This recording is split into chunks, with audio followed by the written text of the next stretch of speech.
Amazing. Man, I was literally telling myself, don't mention that that's a bop, but I'm going to say it. It's a bop every time I hear it. Anyway, hi. Welcome back to Cannabis, Journey into Medical Marijuana. Woo! My name's Callie, your friendly, outdoor-grown, now forest-dwelling, local medical cannabis consultant, and I'm here to talk about absolutely one of my favorite fucking things, which is cannabis. Let's go. So last week, if you were with us, I covered a recent bill that is going through Olympia right now here in Washington State that concerns agriculture workers, particularly those in the cannabis industry, wanting the right to unionize, and that agriculture workers do not have that right in our state, which is fucking crazy. But anyway, I really enjoyed that. And this past Tuesday, February 4th, we had a handful more bills, like four more bills being, they were being like read and presented in the House Chamber Committee. Yes? Am I saying that correctly? Yeah, it was the House, was it Labor? It was Labor last week, and this was in Business and Commerce. Yeah. So, and that being said, these are gonna be talking about like more of the business side and like in like specific industry and like money, which is always a very interesting topic in the cannabis world, I think. But yeah, so I really enjoyed getting to cover that experience last week. So I was like, let's dive in again. And I think it's important if you're in the community, if you're in the industry to any extent, I think it is really important to be aware of where cannabis stands in regards to our legal system. Because, we are continuing to fight an uphill battle of like simply getting legitimized as an industry and a community. and also I think to see an entire hearing. I mean, they had an executive session on some other things after I saw on the agenda, but to have an entire hearing where there was nothing but cannabis related bills, whether or not, and which we'll get into it, you were for or against those bills is almost irrelevant in my opinion. The fact that we had a hearing with this much cannabis content in it is a huge win. Absolutely. And it is this is going to be an interesting conversation, I think, because the way I approach this and like Zach approaches this is a little different than like some of the other community or the industry members. So yeah, it's going to be interesting. Sorry, I have something in my mouth. Okay, I got it out. Just so the viewers, if they're watching the video, aren't like, what the hell? And to be fair, the video feed is the more popular feed. Oh. It consistently gets more views and streams than the Spotify feed does. Well, no, I can see why. Look at your beautiful face. That's very sweet. Well, thank you for watching our YouTube. It's fun. Okay, cool. Yeah, let's go. Thanks. Well, anybody who's listening, anybody who's paying attention, like, thanks, because obviously that's why I'm doing this, to get people to listen to, just to start like learning and listening and being aware of what's going on. I just think that's also kind of an important thing in general right now, because every fucking week, every day, our country continues to be on fire. I don't want to get too into that, but like, come on, right? Okay. Anyway. Back to these bills. So on February 4th, so this past Tuesday of 2025, I was able to go back to Washington and sit in and hear these bills and kind of get an idea of what they're hoping to achieve. And of course, we had people testifying, pro, con, other, all that jazz, which we'll get into. So I'm going to go through and I'm going to kind of talk about each bill, give it a little summary. Should we give like a little rundown of like what this legislative process is and why these bills are being read and where they're going to go from here, maybe? Hey, can I tag you in? Yeah, sure. So I think it's an important part to know about, how this works. So right now, these are all bills that are in the House. I mean, obviously there's two different branches of government and locally in our legislature. There's the House and there's the Senate. So right now, these are House bills. They get introduced in committee and they have public hearings, which is obviously what you've been attending. The public can weigh in pro or con or other on any bill. In theory, it will help assuade the legislators on the committee to vote one way or another, or maybe to amend the bill or to add a substitute bill. There's a lot of bureaucratic red tape that goes into this. The important part is that these bills get past their committee of origin by a cutoff, which is later this month. Because what happens then is they will go onto the House floor. If they pass the House floor, which has every member of the House, so not just your committee members that are going to vote on it to get it out of committee. Once it hits the House floor, every member will have a chance to vote, and it should just need a simple majority. If it passes that, after cutoff, it'll flip back to the Senate, and it'll go through the Senate committee hearings. The senators will have public hearings on the very same bills, And then if they pass through their chambers, they will go to the floor and get voted on in the Senate after the second cutoff of session. And at that point, if they have the votes, then they go to the governor's desk to be signed into law. So we are right now in the kind of infant stages, I guess, in a few ways of this bill. But, you know, to really like make a point about this being kind of a big step, a bill getting to a committee and at all is like a miracle, kind of. So just to kind of put you where we're at, we have bills in committee. The first bill already got out of committee, and we haven't seen these ones yet. I don't think there's been a vote yet that we've seen, but we will keep our eye on the bill report. Yeah, absolutely, because I'm curious. I do want to follow these because I think these are pretty important bills. And also important to note that members of the public have access to all of this information. We are not like looking at insider info. Nope. Ledge.wa.gov should be a website every American citizen knows, or every Washington state citizen knows about, in my opinion, because it's the easiest way to stay informed with what's happening in your local politics, which arguably are equally or not more important to federal policy. These days, definitely more important for sure. But no, and also, one, thank you for that fucking rundown.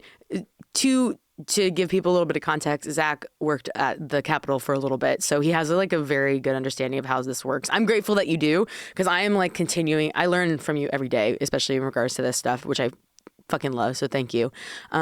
But whoa, I lost it. Okay. But I was right. Thank you, the government. But I was saying you were talking about the website with all the information, and it's an incredible resource. It can feel very overwhelming because there are a lot of like words that are being used that are used constantly that are like very like just a lot to take in. Like reading a bill is a lot to take in. So like don't.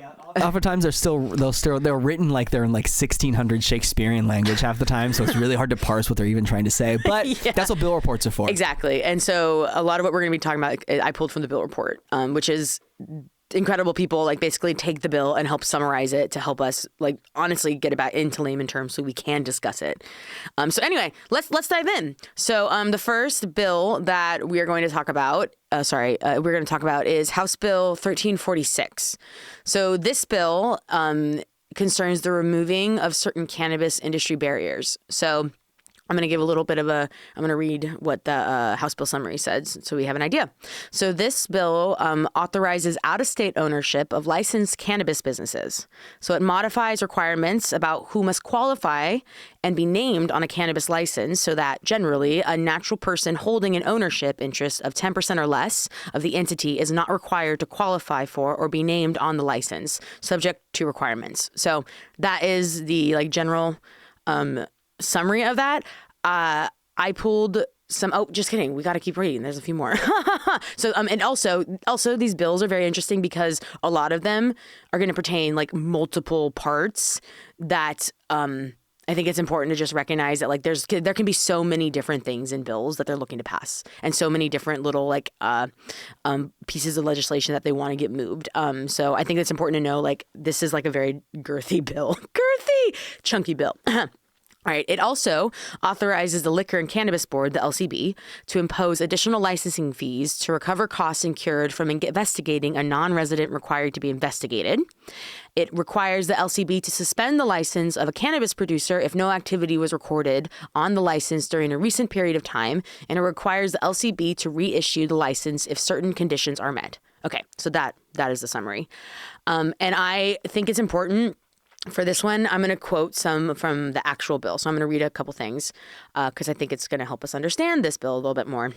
So this would be an act that is relating to removing barriers to the responsible growth of Washington's cannabis industry by removing restrictions on investing in Washington cannabis businesses, modifying which owners must qualify for and be named on cannabis license, and authorizing additional fees and providing the suspension of inactive producer licenses.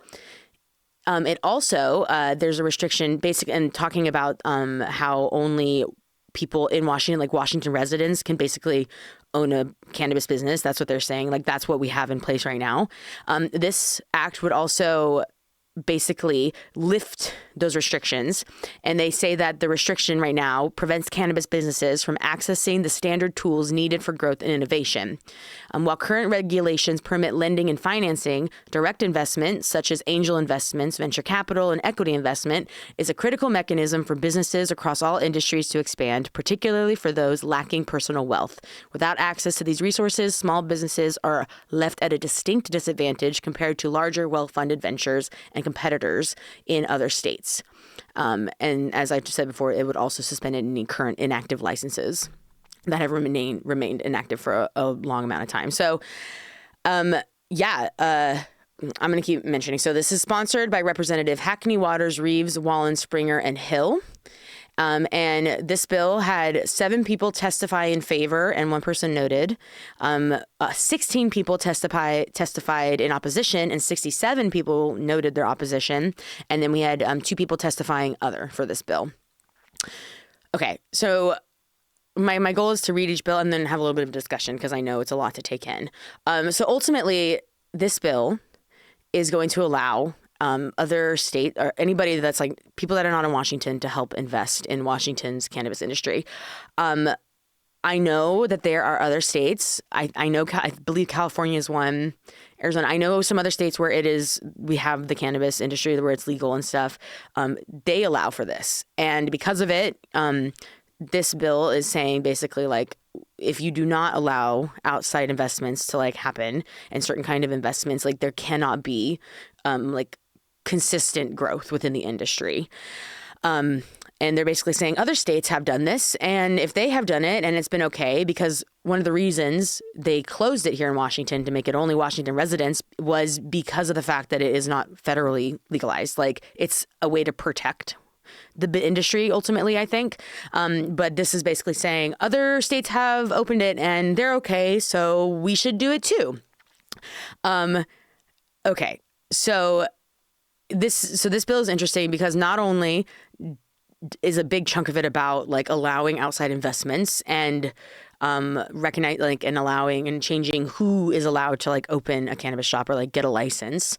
It also wants to like forfeit. It wants to like basically take back any licenses that have not been utilized because whoever has that license has not been able to like start producing. They haven't been able to like, they haven't found a storefront and they can't like start selling. So ultimately, honestly, at the root of this is like, what does investing in the cannabis industry look like?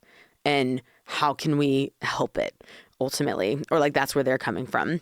So, you might have noticed there were a lot of people who are opposed to this bill and not as many people who are in favor. I will say like a lot of people in favor are people like on like the Washington like Cannabis Alliance, like people that have like businesses that are like definitely looking to expand. And then a lot of people who are opposed to it because I know one of it is because it opens like investments like we have, what are we saying? Venture capital and like opening up the industry to like those kind of investors. Like that's where like the big business comes in, right? That's where like things start getting really dicey and we start approaching, in my mind, it's like, you know, the capitalist clause can get their hands in on it, which is like, okay. But because, and also, it also includes like suspending the licenses. So because there are many, many different things in this bill, a lot of people are caught on it, I think. I mean, they have other reasons, of course, but it's just so interesting that I find that people will be willing to like stop bills because of like one section, which is important to be able to like vocalize and recognize. But it's just like a very, I think it does show me why like the process of getting bills passed and the process of our like our government and our like no wonder it takes time, right? People talk about like how long it takes to like get change and how long it can take to get anything done. And I'm like, well, yeah, it makes sense because people are constantly like looking through these bills and finding reasons to need to amend them and change them, which I think is also important, especially because when it comes to these public hearings, the public has a chance to weigh their opinion, basically. And like you said earlier, you know, you hope that it can help sway politicians' opinions. Who knows how much it does? I'm sure it does on occasion. I think maybe at least it gets them to think differently. But well, yeah, and at least in the clips that you showed me from the hearing, I mean, a good amount of the members of the community did seem engaged, and they did seem like they were listening to the testimony. And there were several members, particularly the chair of the committee, were asking a ton of questions on all the bills too. So yeah, that's a promising sign. Absolutely. And also this bill in general, just to kind of, I guess since I'm here, hi. Yeah, come on. This is an interesting one to me because there's like this is like a two-pronged kind of attack here. While clearly it's not a thrilling thought to have venture capital and like big investors from outside of the state come in and start to gum up and muddy up this industry, you know, I'm kind of talking out of both sides of my mouth right now, because I do also believe at the same time in the system that we live in this current hellscape of post late stage capitalism, if you want your industry to be taken as seriously as any other industry out there, big investors are gonna want to be there to, you know, get their little hands in it. And I don't love that. But I think the other part of this bill that I find promising as well, which is why I think it's worth relooking at supporting it if you're, you know, really serious about the industry. And the way we're looking at it is the suspension of licenses for inactive growers. And I know that the lottery system is like borked and like it's not working. And this is them trying to implement what could be a fix down the road.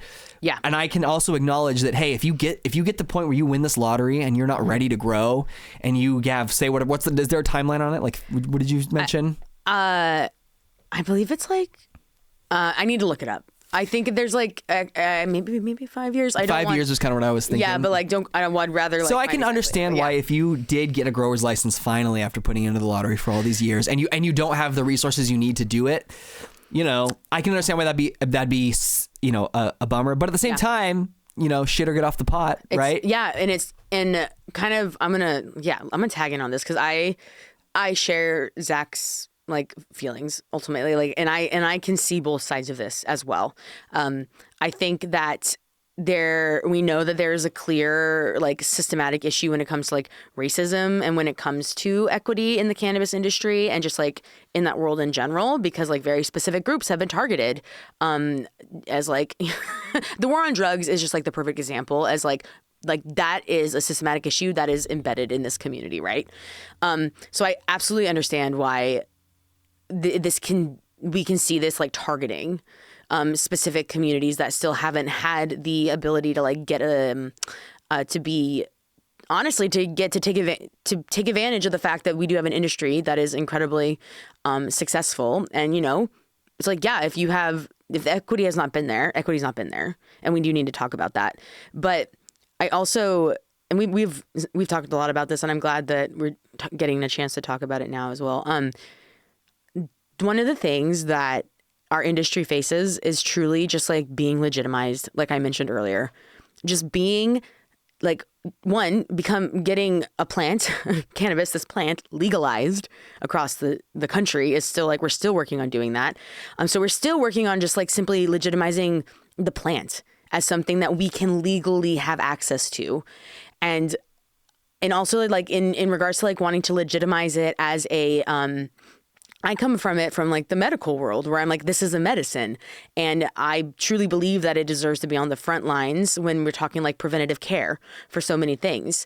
And, but we can only start doing that when we can start having bigger studies done on cannabis, because the only way it's going to make any sort of little headway in the world of like the fucking medical world in particular is we need to have extensive studies being done. And, you know, all these new discoveries, the more we have, the more legitimized it can become. Like we live in a world where it's like facts, like science. Well, I mean, I don't know. Science these days is starting to be like, there's so many people like to deny that science is like,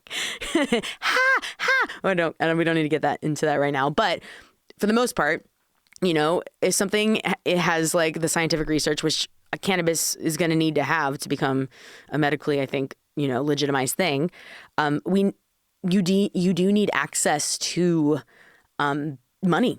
You need access to the things and the resources that are going to help you with these different studies, basically. Were you going to say something, Zach? Well, you mentioned that California had already adopted a similar program, and they have the highest marijuana spending per state. It's almost $1 billion industry at this point for them. So there's something to that. Absolutely. And, we talk about, something that I have talked about and I do stand by is the fact that, we are a baby industry ultimately in the scheme of things. And because of it, we have a chance to set the precedent on how this industry needs to operate.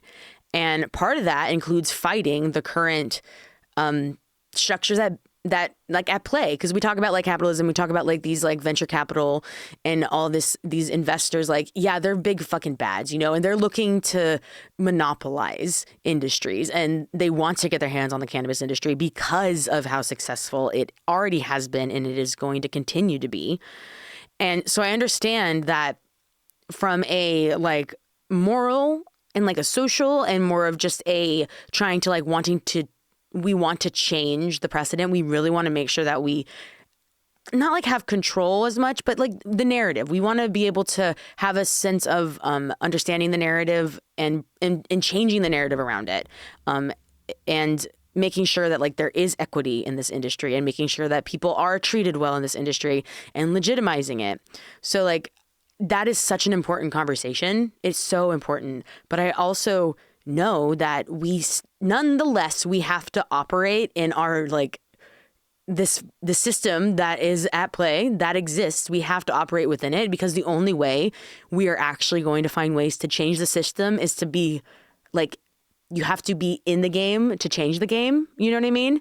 And you have to be able to just have access and the power and the support to be able to start changing things in more of a social way. And right now, we don't even have that leg up, So I think while it's so important to remember the social aspects and the equity and what we need to change and all of the issues that are at the root of cannabis's story, here in this country in particular, that is so important. But if we keep what's the word I'm looking for? The longer it takes for legislation in regards to cannabis to be introduced and the longer it takes it to be passed, it just continues to create an uphill battle, right? It's just we're constantly going to be having to trudge through mud. And I understand wanting to be a part of a a money game, an economic game that is so skewed, and we understand and so corrupt. It's, it's no, we can't. That's part of the fight. And I'm I get it. But we also have a huge fight that we have to take part in. It's not just about our state. It's not just about this. We also have to exist within a really, especially right now with our current administration, it's going to be an uphill fight no matter what. And if we can get out of the mud and at least be on the train, we're on the fucking train. And once we're on it, we can do a lot more, help, maneuvering through. So this is also a state in Washington, and with many other states in the union are going to need the extra revenue, because who knows what the federal kickback system is going to be looking like as more federal agencies continue to be just shuttered, and legislators are getting locked out of these agencies, and people aren't getting their payments, and buildings are closing, and people are being laid off, and it's a big mess in the federal government. Another kind of pro thing is, if we can get more revenue coming in for the state of Washington right now, and we can be as self-sufficient as we possibly can, that's another thing to think about. And I know it's we're a $500 million industry last year, and I know that's kind of small bucket. It's a big industry, but it's compared to the amount of revenue the state has coming in. But this can help it go up if we can get to the point where we're thinking close to $1 billion industry for this. Think of the tax revenue that could be going to different programs and different. Assuming these taxes are representing the things we want them to represent, which is a chat for a different day. But something to keep in mind is we could use the extra revenue these next 4 years at least. Yeah, absolutely. And when I think about last week when we were talking about the bill, allowing cannabis agriculture workers unionizing, I think that is a way, like, I mean, obviously who knows about our rights like to unionize, who knows like what's going to happen with that, like with the NLRB, but right now it is a viable way to use the system we have to work in to fight the system. So it's like, we have the ability to fight and to stand up for ourselves like we do. It is a fucking challenge, but we have to be a part of it. Well, and as somebody speaking for you here, who works and is around unions all the time, you get to see on a firsthand account how the cannabis industry is treated in a more serious labor focused movement. And it's spoiler alert for the people at home. It ain't great. No, dude. It's crazy. It's quite something, because like we're trying to make like strides in that as well, right? Like it's like we said last time, everything. It all goes hand in hand. Yeah, it's all intrinsically linked, and it's all about like it's oppression ultimately, and but like when it comes to like unionizing and like how we need to protect people, like we still need a chance to be legitimized as workers, as laborers. You know what I mean? And anything that can help legitimize us as people who are helping and giving into an industry, and also, you know, being able to work in an industry, like we have to recognize the wins. And I think even though there's a lot in this bill that I also am like, oh man, that's going to open the Pandora box, and we can't put stuff back in once it's already out. It's like, okay, then work with the fucking chaos, you know? Yeah. But I also know that this is so much easier said than done. And I also know that the fight is so big. I guess, you know, to give a little gleam of hope, you know, there was a wide swath of support, a lot of negative for this bill in particular. Yeah. I think it's important to also remember that just because these people and these testifiers and these professionals don't necessarily like the bill the way it's written now, we're running out of time, but there is still a chance that this bill can get revised, the language can get changed, it can get reintroduced into the House, a quick committee reading as a substitute House bill, which will basically substitute the language, because it seems like there's enough meat on the bone of this bill that there are things to support here. I think if you can change the language and try and find some common ground with the social equity and versus the investment opportunity of it all, that could be a potential moving forward step too. Because progress, at the end of the day, we just want progress. And it takes yes votes, and it takes legislation, and we literally need. But I understand the opposition as well. I don't want to poo-poo on that, and I don't want to put my hands in business that it doesn't belong into. And that the social equity program is something that I think we'll talk about that later with the bill that they talked about later. But because that's in here too. I understand the opposition, but you know, hey, let's see if we can get the language changed and push it through. Yeah, because it's true. It's like, well, why don't we have these bills that are also very let's find a way to regulate the kind of venture capital that can invest and how that looks. So I will. So ultimately, coming from the medical world, coming from one of my hopes obviously is to help destigmatize the plant and help just spread awareness. And obviously there are so many social issues and all that. But I also am I also want it to be legitimized as a medicine. And you want that flower to be as accessible to as many people as it can be. Exactly. And it fucking sucks that it has to be done in our capitalist system the way, not that it has to Now, there's also the argument to be made that once venture capital gets into the marijuana industry, prices are going to start going up because they're going to want a bigger cut of the pie. Yeah, so I get that. Yeah, dude, there's a lot to it, but like we said, maybe we can get that language changed so we have more protections. But ultimately, I'm celebrating seeing this kind of bill being looked at because it is all about wanting to grow the industry ultimately. And that's a win. That's a win. Obviously issues, but I want to recognize it. So anyway, I think, should we move on to the next one? Because we kind of have a good idea. Cool. So this next House bill, actually, I'm going to skip to, so there's a House Bill 1410. So this one is concerning the suspension of inactive cannabis producer licenses. Yeah, this is interesting to me. Yeah. So what's the difference in the language that we have been able to parse between what the article in the last bill is doing with suspension of licenses and this bill, which is exclusively suspension of licenses? Are these part of the same RCW? I don't really understand what this means. There's like another one. Yeah, I mean, I can read, like, let me read what it says right here. So we have the bill analysis, which is this bill requires the Liquor and Cannabis Board to suspend a cannabis producer's license if the license is inactive between July 1st, 2023 and December 31st, 2024.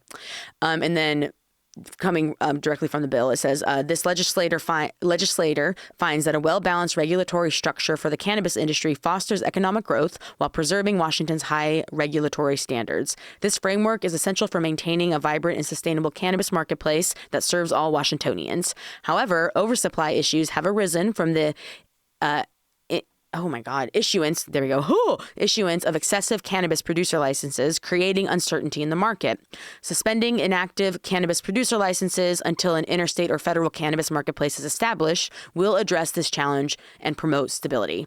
So the sponsor was Representative Lowe. 10 people testified in favor of this, with 10 noting support, and 4 people testified opposed to this, with 8 noting their support. So it is interesting that there is an entire bill about this. So this seems to be, if I'm understanding the language correctly, which who knows, this seems to be tailored toward licenses that people have already that are going back to look through, going back to July of last summer or whatever it was, to last December if you were inactive. And I think maybe the other bill is going forward. Okay, let's go. Thank you for recognizing that. That makes sense. Okay, so interesting that they want to go back as well. So I think that's important though. Absolutely, because, we need to recognize, or try to figure out maybe where is the wrench, what's keeping us from being able to continue to progress as an industry. It's very interesting because a lot of people who were in favor of this bill are business owners, or they're people who already have cannabis shops, or they are people who are producers. And I understand why, because a lot of them talked about they want the industry to grow as well. And they are recognizing the issue that it's not continuing that. And do we know is this a problem in the industry? Are there a backlog of people who have growers licenses that just aren't using them right now? I imagine it must be if they're addressing it. I think a lot of it is I would need to look up how many, because I do not have that number off the top of my head, and I don't want to spout a fucking number. But I think a lot of it as well has to do with, a lot of people, they're not being used, and it's is it why? I'm why can't it be? And I guess, you look at it saying, well, this is a license that could be given to somebody else who could start using it immediately, But I also understand, because there are people who testified opposed to this, and because a lot of it comes from the social equity program, the Cannabis Social Equity Program, about people were given licenses, or were able to get them from, they were in the lottery, they were able to get it, but they haven't been able to find, like I was saying earlier, the location to open their store, or the ability to produce, or the money, and I understand that comes with its own host of issues as well, and we can really get into that. But I also I see why this could also be a good thing if we're trying to progress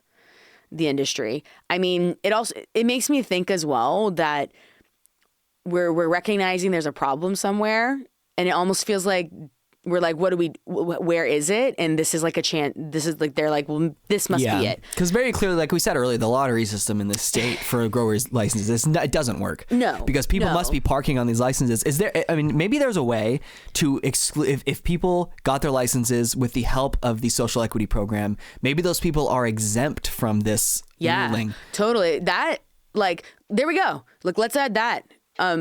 language into this because they're going to be under-resourced probably anyways if they're using the social equity program in the first place. Absolutely. Let's let them hold on to their licenses for a little bit longer, for an extra couple years. Maybe versus whatever. Yeah, maybe like put an extra like 2 to 3 years on it. And again, not to go back to the venture capital thing, but this is the pro case to be made for that is, well, if you are somebody who's less resourced and you get a grower's license and you can't grow, well, maybe there's an option now to partner with an investor. If you can find somebody that aligns with your moral values, of course, that's the biggest. Especially with that's the biggest thing. If you are, it's got to be subject to your own morality, but that's also up to the grower. Absolutely. And and it does go back. It's like who knows what money is out there to be utilized, because obviously we only have a certain amount in this state. And I feel like a lot of big investors have already invested in cannabis, right? But also it's like, so it's very interesting that there is another bill that has to do with this. Clearly it's an issue. But I see the pros in this. And I also see like why there would be cons with the language that is currently there. So, then I think that what you were talking about is a good place to start and approach it. So let's see. I mean, we'll see, because I know the people who were opposed to this, like that is their reasoning as well. So I'm like, yeah, okay, great. Let's see what we can do. Okay. Now let's go on to House Bill 1348. So this bill is concerning employee ownership of licensed cannabis businesses. So this is about employee stock ownership opportunities. So this is an interesting one. So the bill analysis says that this authorizes an employee stock ownership plan, ESOP, to own up to 100% of the stock in a licensed cannabis business or a business that is an owner of a licensed cannabis business. It exempts participating employees, the ESOP administrator, and the ESOP trustee from certain requirements that otherwise apply to owners of licensed cannabis businesses. It requires corporate officers and directors or persons with an equivalent title to qualify for and be named on the license with respect to any interests held in a business owner by the ESOP. It's sponsored by Representative Hackney, Waters, Reeves, Lowe, Corey, Rule, Barkis, Hill, and Nance. 12 people testified in favor of this, with 8 noting their favor. 6 people testified in opposition, with 60 noting their opposition, and then 1 person testified other. So I had to leave early, so I wasn't able to see this bill be discussed. So I don't have like as much of an understanding about it, like more in depth in that way. But, I do recognize like why people would be opposed to this. Because once you kind of start getting into the stock market, shit gets a little dicey. And that's when, like, if this passes with the venture capital vibes, like, I can understand why that would be like, oh, okay, we might be getting a little dicey.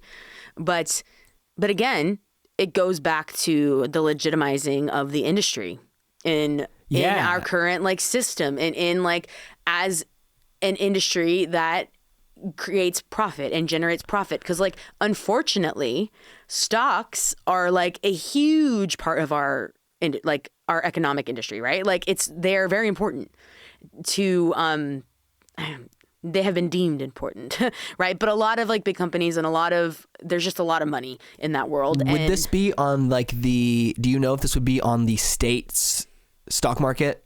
Like the actual like state stock exchange, or if there's like a separate program for like the LCBs, like I don't know how that would work enforcement wise. I'm not. But I do sure. feel like if you're gonna have the venture capital thing, you have to allow your employees to own their shops as well. That's the only way you can keep that balance. And I do understand, again, like you said, I understand why people would be opposed to this. Yeah. Because you're getting big money involved, and big money can lead to corruption and all that. But there's something to be said about employee ownership in any industry is going to empower the employees more naturally. It's interesting because I was talking to somebody when I was there, and they were talking about why they were opposed this, and they mentioned that you can look at co-ops like cooperatives and how easy it is for those to be like swept up in the corruption, like how it doesn't work, because a lot of cooperatives, especially like grocery cooperatives or there's like farmer cooperatives, are like the employees own it as well, like they have that ability, but they pointed out that like that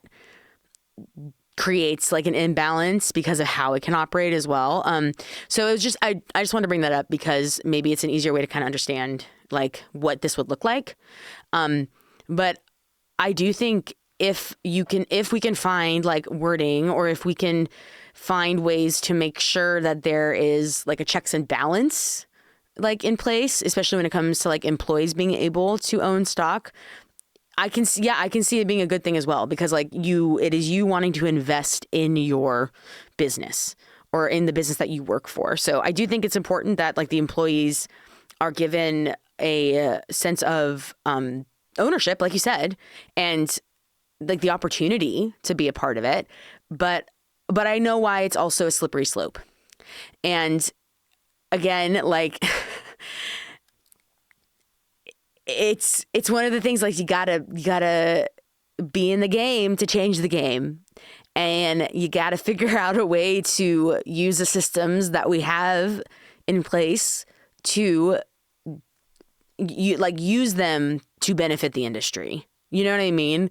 But yeah, I do see both sides of this. And and coming from like a medical standpoint, like this is not necessarily like what I'm on my radar in regards, but I'm also like, if it's a big company, if employees can take ownership in what they're doing, like that is not a bad thing, as long as we can ultimately, like on paper, not bad, right? And but for the record, practice, you Yes We Cannabis voiced support for all 4 bills, correct? Yes. Let's go. Yes, we did. Ultimate, like we'll get into it. We'll get into why later. And then I think that's kind of like the crux of that. Like, I don't think. Yeah, I don't think we need to go too much deeper into that. It's pretty cut and dry. And we also, there's like the next one's a big one. Yeah, and there's just a lot of other, there's a lot of stuff to do. Yes. Okay. So, this one's, I do think, a very important one. So now we're going to talk about House Bill 1551. So this is about extending the Cannabis Social Equity Program. So the bill analysis says that it extends the Cannabis Social Equity Program by 2 years to July 1st, 2034. It prohibits the LCB from opening a new license application window through the program until July 1st, 2026, in order for a program evaluation to be conducted to ensure successful implementation.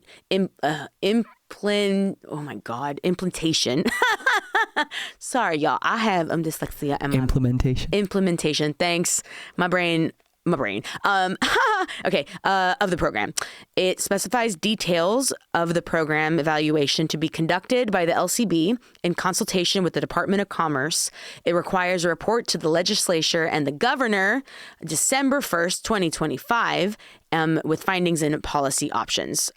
So this legislature intends to exceed and evaluate the Cannabis Social Equity Program and conduct a review and analysis of the first round of licensing and grant awards that was recently conducted before 2025 to support the successful Can you say this word one more time for me?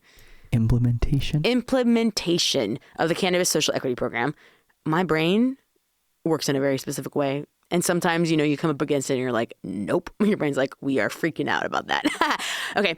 So the representatives that sponsor this bill are Reeves, Morgan, Kloba, Ormsby, Santos, Hill. And there are a couple names that do you have this up by chance? I do not. No worries. Entiman and Doglio, I do believe. So the Cannabis Social Equity Program passed in 2020. It serves to reduce barriers and promotes equity and participation in Washington state's adult use cannabis market by those most adversely impacted by the war on drugs. So one person testified in favor with 5 noting support. 5 people testified in opposition with 68 noting it, and 3 people testified other.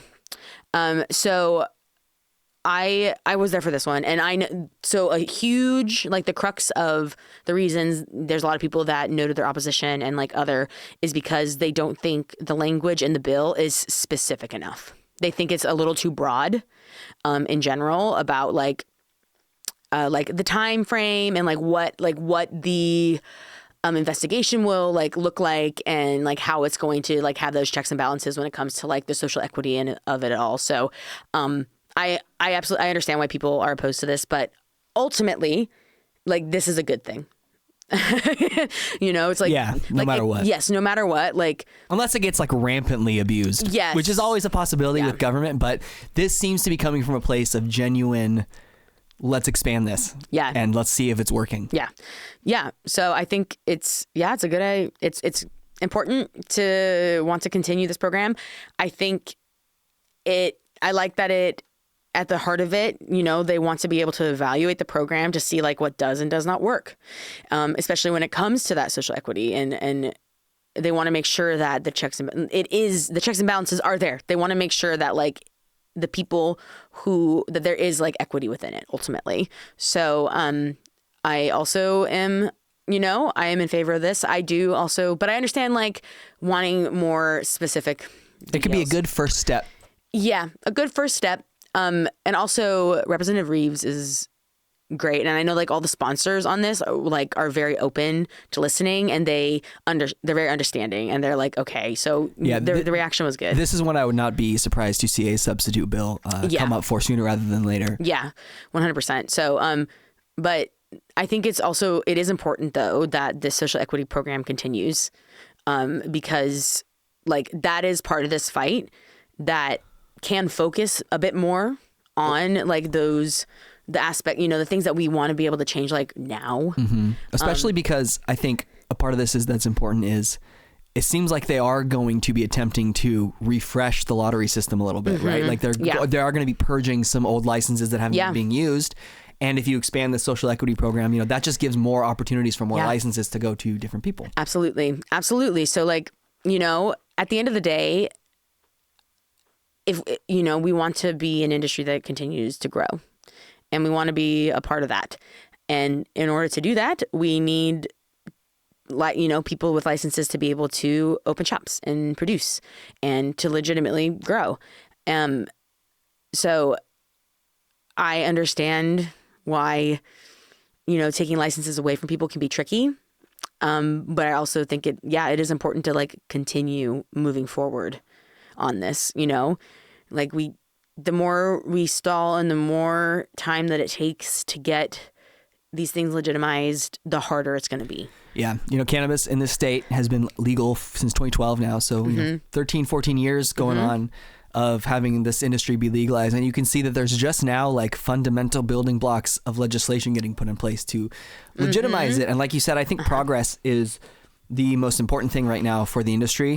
I think it's important that, we have a lot of members in the House and the Senate both that are willing to sponsor cannabis centered legislation. And I think it's really important that we don't burn that goodwill also, that we have to be working in good faith with these people to get legislation that works for everybody passed. And it seems like that's what the public and all the different lobbying groups are trying to do. It's a tightrope. It's a tightrope to walk for sure. But, we gotta keep walking it because this feels like we're hitting a key moment with the industry where, okay, do you guys really want to be legitimized and really want to have the same level of, investment and same level of opportunity in other industries? Yeah. Because that's what they're trying to do ultimately at the end of the day. Yeah. And it still has a long ways to go, like... I can go to a gas station and buy a 30 rack of Busch Light right now, and yet I feel like a terrorist when I have to go to a weed store because I feel like I'm doing something I'm not supposed to be doing. Like there's still steps we can be making to keep legitimizing this industry. Yeah, exactly. And like it comes back to the idea of like the big picture, and when we are faced with the kind of challenges that we're faced with, and we are also currently in a very specific, like, political climate, and we are facing, a kind of uncertain future, we have to just be willing to like look at the big picture and say, okay, well, if we want protections in the long run, then we should probably work to start getting those protections by getting ourselves legitimized.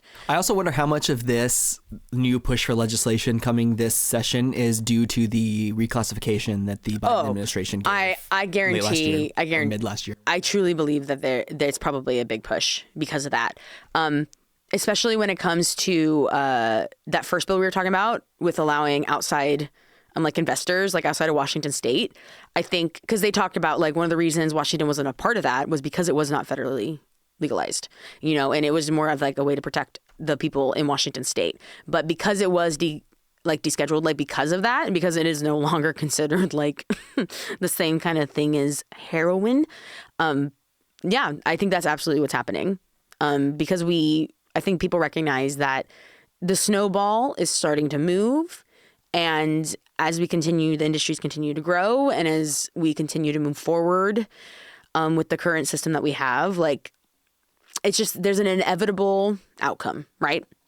Ultimately, yeah, it's growth versus sustainability in a lot of ways, and yeah. And this is going to be a journey that it's going to be a long one for cannabis. Yeah, dude. I'm encouraged that legislation is coming up as frequently as it has. That was not the case for a very long time with cannabis. It was kind of stuck in this limbo in this state for a long time as the industry revenue-wise continues to grow year over year. Yeah. So, you know, it's that other shoe is starting to catch up now, you know, and they're starting to get those wheels in motion of like, what can we do to keep this progress machine running? And I think ultimately, I do think at the end of the day, the goal is the Cannabis Bill of Rights. I think that has to be that's the goal, is to keep drafting bills based on that going forward, and keep finding sponsors and keep getting all of that passed, because that ultimately is what's going to legitimize the industry more than venture capital, more than revenue, more than anything else. The thing that's going to legitimize this industry is just workers' rights. I was going to say a protection from our like state government saying this world, this industry, these people have rights here. Yes. Yeah. And I agree. And that the Cannabis Bill of Rights is something I'm very passionate about, and like I'm very excited to see where that goes.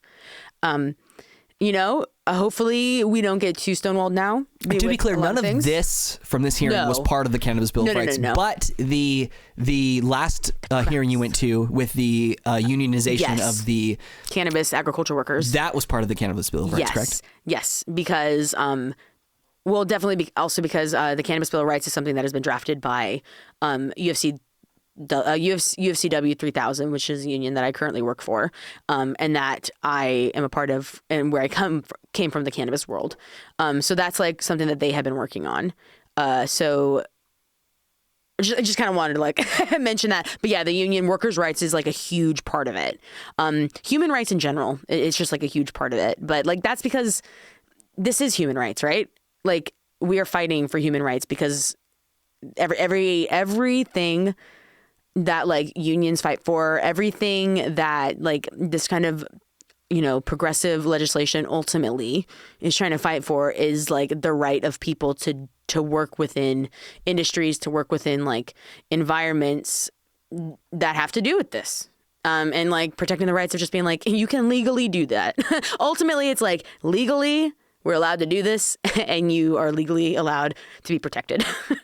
So, yeah, I think ultimately we're jazzed to see cannabis legislation being discussed and being introduced. And even if we are a little weary of bringing in venture capital and just like all of these structures that have proven to be, you know, corporate, like greedy little, it can't, you know, it can be that way. Like, we gotta keep on keeping.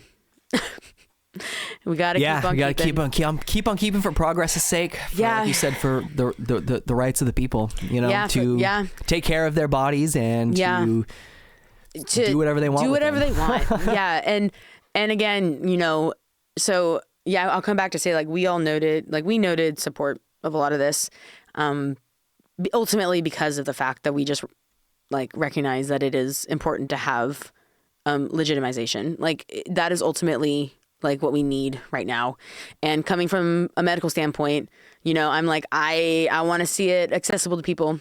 And that means that we have to start playing the game because that's the only way we're going to do it. I want to see people go to the Rite Aid drive-thru and get their prescriptions for their eighths. Yeah, dude. Know? Dude, it happens. It happens. My friend Morton, who's over in Berlin, he sent me a picture the other day because I was talking about on my Instagram story or whatever. But he was like, yeah, it's legal here now. And he sent me like a picture of, it was like, see if the AFD it was like 10 grams of just like cannabis. But I was like, that's amazing. He's like, yeah, I got it from the pharmacy. And I'm like, that's crazy cool. So yeah. Anyway, that's kind of what that was about. Thank you for listening and joining us. It's interesting because I think this topic can be very spicy for a lot of different reasons. And yeah, I mean, it's an industry with a history of murder and racism and not good things. Nope. And when you're trying to shove all that into a box of bureaucracy, things are going to slip out of that box. Oh, and it's like not even a fucking box. It's like a little like cage, a crate, because you can see into it. you know. So it's like it comes with its own like ghosts, and you have to be willing to. I think we need to recognize it. We need to acknowledge it, and we need to listen to the voices that are the people who are fighting for that equity, and like they need a seat at the table through all of this. Like that is a way to continue to try to move forward in a way that maybe can bridge that gap, right? Where it's like, okay, if we're going to move forward in this way, if it means that this is how we're going to start legitimizing it, then you better fucking make sure that you have voices from every one of these, like the communities. You need voices from the people who have been oppressed by this. You need the voices from the people that have been like, I think of like the unionizing people, like people who have like lost their jobs because of this kind of stuff. We need to listen. You have to listen. So yeah, ultimately I'm like, give the right people the seat at that big ass fucking table where we're making a lot of big decisions, and make sure that their voice is heard, and make sure that their voice, you can see that their voice is a part of it.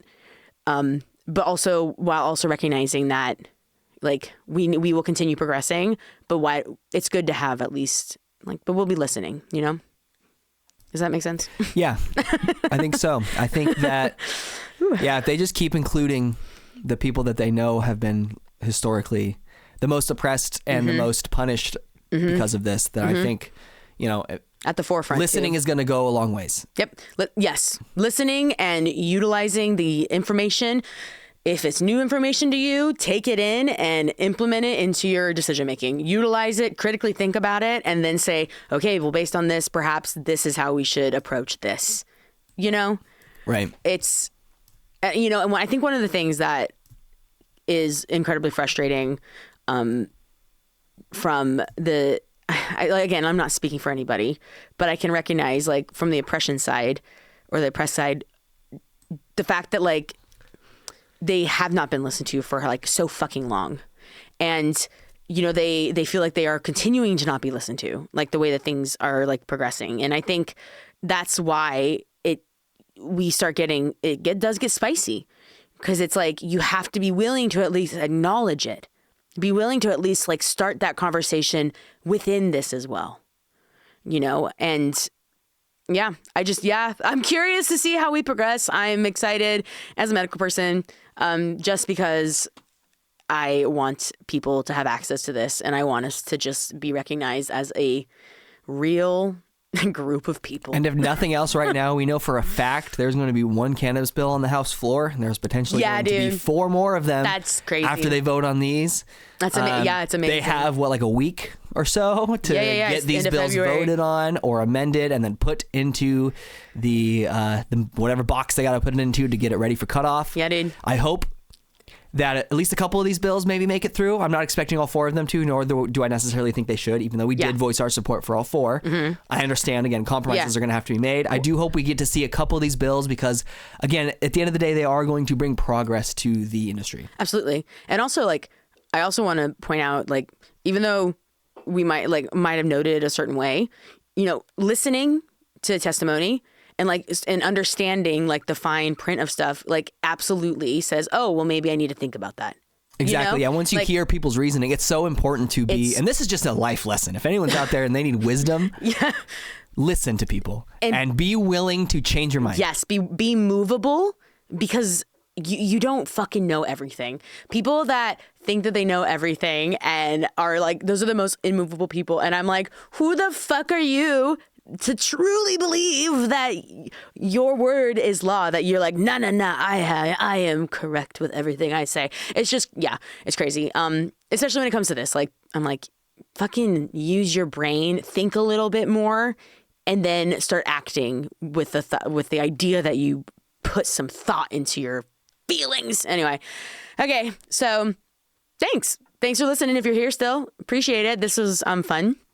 I really like talking about this stuff. Yeah, let's go. This has been your first session, a legislative session with the show, and it's also been a very eventful one. So that's been a fun thing. It's exciting. So hey, let's hear from you guys out there. We're on Blue Sky. You're on Instagram. Yes, We Cannabis Pod. And just Yes We Cannabis on Blue Sky. And right? yeah, Yes We Cannabis on Blue Sky. Yes We Cannabis Pod, I do believe, on Instagram. Oh, dude. Hit us up. Let's, I think we'll put them in the we are, we're really going to try and do this. And I believe, and this is a sidebar, I believe in this show, and I believe in this project. I believe in you, and I believe in everything that you're trying to do. Thanks. And everything that you're trying to advocate for. So let's just tell the people out there, if you're listening still, like, let us know you're there. Yeah, please. We want to get this spread to as many ears and eyes as we can, because that's the only way this is going to be a successful product. The only at the way. End of the day. And also, cannabis is something like shadow banning is real. Yeah, we have to fight against that. Yeah, it is really hard to like get in front of people. So yeah, all that being said, appreciate it. Please shout out your support, give a share, just tell us that you're there, that you're listening. Yeah, and we'll just fucking I'm gonna keep doing everything I can to make this show the best show that it can be for you. Oh, thanks. And let's go. Let's get some bills passed. Let's get some legislation. Let's keep pushing for cannabis legitimization. Yeah. Fuck yeah. Next week we'll be back. I'm not entirely sure what it's going to be. We got to do that distillate episode. Yeah, never mind. Yes, we're going to talk about concentrates, which will be really fun because it's a crazy fucking project. Yeah, let's get back to the science of cannabis. Am I right? Okay, anyway, thank you for being here. Go out, smoke one if you got it, if you need it. I'm going to probably, I have my eyes on probably like a nice indica leaning hybrid at some point. Actually, I think we're out of weed, right? We are. Oh my God. I guess I'm going to the cannabis shop. All right, y'all. Be well.